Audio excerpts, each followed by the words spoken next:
incident with the towel last time was the talk of the last fight, wasn't it? Have you had a discussion with them to say, if I am in trouble at any point in the fight, be a bit more lenient? Is that something that has been discussed? No, I don't need to talk to Ben. He's got a job to do, and I trust him doing his job.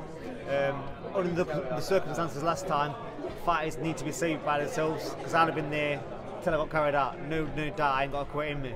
And he knew that I had that rematch clause, so he knew what decision he had to make. He didn't want to find out which way it would have gone. He could have punched himself out trying to stop me, and I could have stopped him. He could have nailed me and come with some really bad shots in the fight. You just don't know what was going to happen. He didn't want to find out, but he will make the best call and the best judgment in my corner. You boxed really well last time. What weaknesses did you spot from Lara in the last fight? I don't give too much away, but I felt like I was outboxing and breaking him down. This time it's going to be even more polished performance. We've made some slight adjustments which are going to make a big difference. It's going to be so clear cut this time. There's a severe hatred from Lara's side towards Josh Warrington. It showed when he spat at him after it. And they were kind of setting up a stadium fight between you and Josh Warrington, so I feel like he's looming over you guys. He's probably going to be there on Saturday night. What do you make of the rivalry between him and Lara? And again, that could be a massive stadium fight for yourself at some point. Yeah, I think we've got some great fights to be made in the featherweight division. Warrington, Conlan, Lopez, Robson Ramirez, there's loads. But this little triangle is going to come to an end very soon. I feel like there's not a lot of respect there with Warrington and Lara, because Lara came over and punched his head in for 9 rounds or however long it lasted, and he didn't get a world title for doing it, so he probably felt a bit hard done to. Then there was things said between the two. With me and Lara, it was a great fight, one that I felt was winning quite comfortable, and I got caught. So the respect there from him, from me, it's a slightly different setup. Conlan Lopez, who takes that one on Saturday night? I'm leaning towards Conlan. I think he's a harder fight for Lopez than Lopez is for him. I do see it could be hard at times, but I do believe I can get the job done. Rematch with Conlan, could that be on the cards? One of the best fights ever. You've not really got anything to prove. You showed all your heart, grit, determination to get the job done last time. As I said, one of the best fights you will ever see. But fight fans are going to be lapping that one up if that rematch happens. Is that on the radar for yourself as well? Yeah, it's a possibility. I'm thinking about Saturday night, but I'm confident I'm going to get the job done and look good doing it. And who knows, the Lopez fight, if he wins, the Conlan fight, if he wins, the Warrington fight. I'm not sure if there's a rematch clause with Conlan and Lopez because it wasn't mandatory. I do not know what's going to happen, but Saturday night first, and then we'll have another interview and we'll talk about what's next. Brilliant, thank you. Thank you. Leigh, when you feel a fighter's power in a fight, generally people change the game plan. With your fight, it was a bit different. You had a little bit of success. We saw Mauricio's sort of game is that he waits for an opportunity and then pounces. That's what he did with yourself. But is there any changes to your mentality going into this fight? Mentality and everything, like motivation-wise, is just on a different level. I'm so hungry to get this fight won and put it to bed. I've done everything I can do.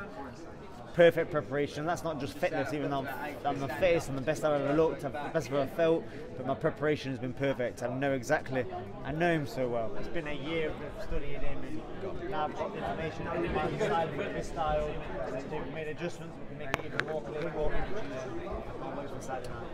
I've seen Quarter, you said that you watched that fight about 40 times back. Do you get annoyed at it when you watch it? What's your feelings when you watch it? Yeah, the main word to sum up for me, how I feel, is frustration. Just frustration. The first few rounds of the fight was most dangerous. I sailed through them, and then started to implement the game plan, started to break him down, and round 6 was too good. I was landing good shots on the setup. I went away from the setup and started looking for the big shots on the way, and he was tired, ran out of ideas. So yeah, I started to hold my feet, thinking he's about ready to go and swap shots.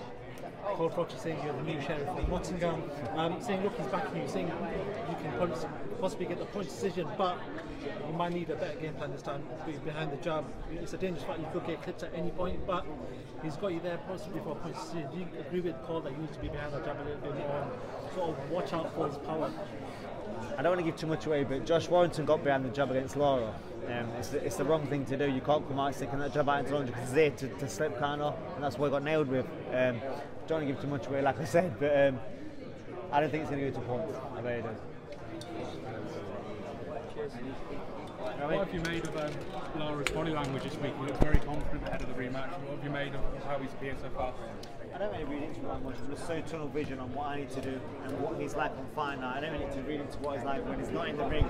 So that's irrelevant now, but I know him inside out when he gets in that rope, inside them ropes, and what he's going to do, what he does. I'm prepared for anything else he wants to bring as well. For you, is he the most dangerous featherweight on the planet outside of yourself? Yeah, possibly. Possibly, yeah. You know, he can punch. He's like, it lulls you to sleep. He kind of does nothing for a little spell to try and get you comfortable to land his big shots. But like I said, I know him inside out now, so I'm ready, prepared. We know this fight, Eddie said he looked initially to get the rematch in Nottingham. You're now in Manchester. Do you think being away from your home city might benefit you in that your concentration more, not getting too involved emotionally with the fight? No, you know, I always want to win so bad. I put pressure on myself, and I like other people to put pressure on myself to get the best out of me. It doesn't matter where it is, when the bell goes, you're in the ring, just shoot her in the ref. So it makes no difference. I'd have preferred it to be in Nottingham, ideally, but the arena was booked. Where we are, something new, different city, different fans as well, hopefully. Ready to go. Brilliant, thank you. Thank you. So he took my question about Manchester and Nottingham, but if you win this weekend, do you take a trilogy with Possibly. I'm not going to rule anything out. I'd like to give him another chance if he wanted it. But there's the Warrington fight, which is a massive fight, and hopefully could tick my box to the first person to headline at the City Ground, which I want to do, and which is the main reason I'm still fighting. Who knows? There's some massive fights out there for myself, but Saturday night first, you know, I've got to get the job done. But I'm going to get the job done, confident. We'll talk about it after if you want. Lara said there in the press conference he's looking to knock you out from the very first round. Do you think that plays into your hands and helps you out with your game plan? I think if he comes too aggressive, he'll walk into a shot himself. You know, I can punch. I'm smart, I'm educated, I'm prepared well for whatever he brings. I don't think he will. He didn't do that last time. I don't know why he'll do this time. He said as well he's going to try and knock me out quicker, but reality is if he could knock me out quicker last time, he would have. And the reason he didn't is because I didn't let him. I didn't under control, and it'll be the same this time. There's 3 big fights on this weekend. Why should people tune into yours? You know exactly why. I'm never in a dull fight, always in an exciting fight. 2 big punches going at it for a world title. Why would you not tune in? You know, the Conlan fight is on a little bit earlier, I think, so you could even catch 2 birds in the same night there. Why not? Brilliant. Thank you, Leigh.